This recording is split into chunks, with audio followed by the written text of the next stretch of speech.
السلام علیکم ورحمۃ اللہ وبرکاتہ۔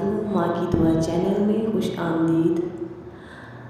آؤ سنیں ہم درود شریف کی فضیلت۔ سبحان اللہ، درود شریف کی اتنی بابرکت فضیلت ہے کہ ہم پابندی سے درود شریف کی کثرت کریں۔ انشاءاللہ اپنی دعاؤں میں یاد رکھیں۔ جزاک اللہ خیر۔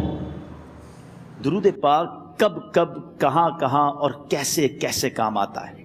ایک بہت ہی خوبصورت واقعہ، بڑا ایمان افروز واقعہ ہے جو میں آپ کے سامنے پیش کرتا ہوں۔ ایک دوست نے اپنے ایک دوسرے دوست کو قرض دیا، اور جب اس نے قرض دیا تو وہ قرض ایک بڑی اماؤنٹ تھی، 3000 دینار۔ وہ ٹائم آ گیا جب اس ٹائم وہ قرض لینے کے لیے اپنے دوست کے پاس گیا کہ بھائی مجھے میرے پیسے واپس دو، تو اس نے کہا کہ پیسے تو نہیں ہے میرے پاس، میں کولیپس ہو گیا ہوں، بزنس اب میرا ختم ہو گیا ہے، میں تمہاری رقم نہیں دے سکتا۔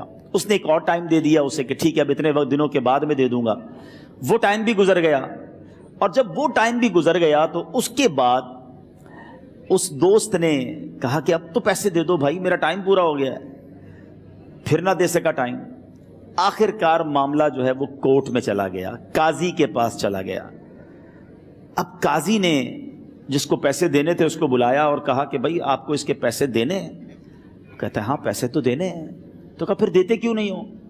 کہا پیسے ہیں ہی نہیں، کاروبار ہی ختم ہو گیا ہے، قرضہ تو لیا تھا، اب میرے پاس بچا ہی کچھ نہیں ہے۔ تو کہا اچھا اب یہ بتاؤ کہ کب دو گے، کیسے دو گے؟ اس نے کہا بس میرے پاس پیسے ہی نہیں ہیں۔ تو کہا اب تمہارے پاس 30 دن کا ٹائم ہے، 30 ڈیز میں یا تو اس کے پیسے لوٹا دو یا 30 دن کے بعد تمہیں قید کر دیا جائے گا۔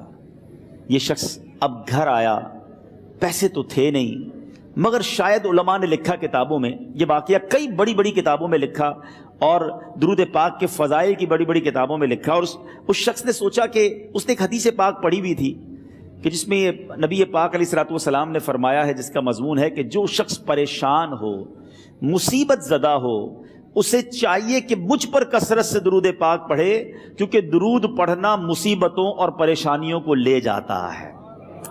اب اس عاشق رسول نے سوچا اور تو کچھ ہے نہیں، اب میں درود پاک پڑھنا شروع کرتا ہوں۔ صبح سے لے کر شام تک وہ درود پاک پڑھنے لگ گیا۔ 27 دن گزر گئے، only 3 days left، 3 دن باقی تھے قاضی کے پاس جانے میں۔ 27 دن گزر گئے درود پڑھتے پڑھتے۔ جب 28ویں رات آئی تو آنکھیں تو بند ہوئیں، مگر خواب میں اسے ایک آواز آئی، گھبراؤ نہیں، تمہارا قرضہ ادا کر دیا جائے گا، تمہارا مسئلہ سالو ہو جائے گا۔ صبح اٹھتا ہے، درود پاک پڑھ رہا ہے، مگر کہتا ہے یہ آواز سے تو مسئلہ حل نہیں ہوگا، پیغام کیا ہے اسے سمجھ نہ آیا۔ 28واں دن گزر گیا، 29ویں رات آ گئی، مگر اب آنکھیں بند ہوئیں اور قسمت جاگ اٹھی۔ نبی پاک صاحب لولاک صلی اللہ تعالیٰ علیہ وسلم خواب میں تشریف لائے، اور پیارے آقا صلی اللہ تعالیٰ علیہ وسلم نے فرمایا گھبراؤ نہیں، علی بن عیسیٰ وزیر کے پاس جاؤ، وہ تمہارا قرضہ ادا کر دے گا۔ اب یہ عاشق رسول صبح اٹھا تو ویری فریش، حشاش بشاش کہ اب تو کام ہو گیا، نبی پاک نے خواب میں آ کر بشارت دی ہے۔ مگر پھر ذہن میں سوال آیا کہ علی بن عیسیٰ کے پاس جاؤں گا تو ثبوت کیا ہے، پروف کیا ہوگا؟ میں جا کر اس کو کہوں گا کہ میرا قرضہ دے دو تو ایسے تو قرضہ نہیں دے دینا، اور میں نے اس کو کہا کہ مجھے نبی پاک نے خواب میں کہا ہے، اور اس نے اگر مجھ سے کوئی نشانی مانگی تو میں نشانی کیا دوں گا؟ آخری دن تھا، 29واں دن تھا، وہ بھی درود پڑھتے پڑھتے گزر گیا۔ 30th نائٹ آ گئی، صبح وہ دن ہے جب عدالت میں جانا ہے۔ اب اس رات پھر نبی پاک علیہ الصلوۃ والسلام خواب میں تشریف لائے، اور آقا علیہ الصلوۃ والسلام نے فرمایا کہ علی بن عیسیٰ وزیر کے پاس جاؤ، وہ تمہارا قرض ادا کر دے گا۔ کہ حضور چلا تو جاؤں گا، لیکن اگر وزیر نے مجھ سے کوئی نشانی طلب کی تو میں کیا جواب دوں گا؟ پیارے آقا علیہ الصلوۃ والسلام نے کمال کا ارشاد فرمایا کہ علی بن عیسیٰ سے کہنا کہ تم روزانہ فجر کی نماز کے بعد 5000 بار درود پاک پڑھتے ہو، یہ راز فقط تم جانتے ہو اور تمہارا رب جانتا ہے۔ اب یہ جب صبح اٹھا تو ایک نشانی بھی مل چکی تھی۔ عدالت میں جانے سے پہلے وزیر کے دربار میں پہنچ گیا، اسے یہ ڈر تھا کہ آج پیسے نہ لوٹائے تو سزا ہو سکتی ہے۔ جب وزیر کے دربار میں پہنچا تو وزیر اپنے مشیروں کے ساتھ بیٹھا تھا. کہا مجھے آپ سے بات کرنی ہے. کہا بتاؤ کیا بات کرنی ہے. کہا میں ایک پیغام لایا ہوں آپ کے لیے. اچھا کس کا پیغام لائے ہو؟ کہا میں نبی پاک جناب محمد مصطفیٰ صلی اللہ تعالیٰ علیہ وسلم کا پیغام لایا ہوں. وہ عاشق رسول وزیر تھا. کہتا بتاؤ میرے آقا نے کیا پیغام دیا ہے؟ کہا حضور میں 3000 دینار کا مقروض ہوں. آج آخری دن ہے اور میرے آقا نے مجھے بشارت دی ہے کہ آپ سے کہوں کہ آپ میرا قرض ادا کر دیجئے. علی بن عیسیٰ کہتا ہے کوئی ثبوت ہے آپ کے پاس؟ ہے کوئی دلیل بھی ہے آپ کے پاس؟ میں کیسے مان لوں کہ آپ کو نبی پاک علیہ الصلوۃ والسلام نے بھیجا ہے؟ عاشق رسول کہتا ہے خالی ہاتھ نہیں آیا، میرے آقا نے مجھے دلیل بھی عطا فرمائی ہے، مجھے ایک ایویڈنس بھی دیا ہے. اور پروف یہ ہے حضور کہ آپ روزانہ صبح فجر کی نماز کے بعد نبی پاک صلی اللہ تعالیٰ علیہ وسلم کی بارگاہ میں درود و سلام کا نذرانہ پیش کرتے ہیں.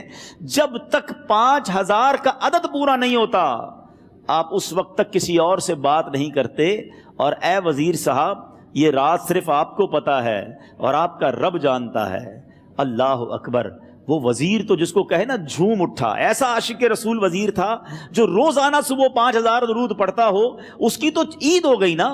وہ کہتا ہے مرحبا یا رسول اللہ، میرے آقا نے میرے درود قبول کر لیے، اس سے بڑھ کر میرے لیے سعادت کیا ہوگی. اب یہ وزیر اپنی سیٹ سے اٹھتا ہے، اپنے کمرے میں جاتا ہے. تھوڑی دیر بعد واپس آ کر اس عاشق رسول کے ہاتھ میں 3000 دینار رکھ کر کہتا ہے حضور پہلے 3000 دینار تو نبی پاک کا حکم کی میں ادب سے بجا لاتا ہوں، میرے آقا نے جو حکم فرمایا یہ 3000 دینار آپ کو پیش کرتا ہوں. حضور ایک اور 3000 دینار لیجئے. میرے گھر آپ آئے، اتنی اچھی خبر سنائی، آپ نے قدم رنجا فرمایا، یہ 3000 اس کا نذرانہ ہے. اور ایسا کیجئے 3000 اور لیجئے، اس سے اپنے بچوں کے لیے کچھ چھوٹا موٹا کام شروع کیجئے اور ایک وعدہ کر کے جائیے، آج کے بعد زندگی میں آپ کو جب بھی کوئی کام پڑے میں آپ کا بھائی ہوں، مجھے یہ خدمت کا موقع دیجئے گا.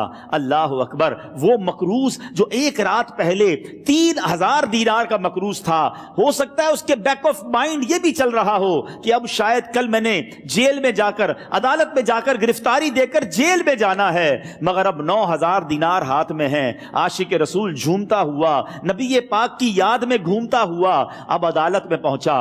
عدالت میں everybody expecting over there کہ آج اس نے آنا ہے اور آ کر کہنا یہی ہے کہ پیسے تو نہیں ہیں، گرفتار کر لو. مگر جا کر اس عاشق رسول نے 3000 دینار جج صاحب کے ہاتھ میں رکھ دیے. قاضی کہتا ہے پہلے تو یہ بتاؤ پیسے آئے کدھر سے؟ تم تو کہتے تھے غریب ہوں، تم تو کہتے تھے کاروبار نہیں ہے، ایک مہینے میں اتنی بڑی رقم کا انتظام کیسے ہو گیا؟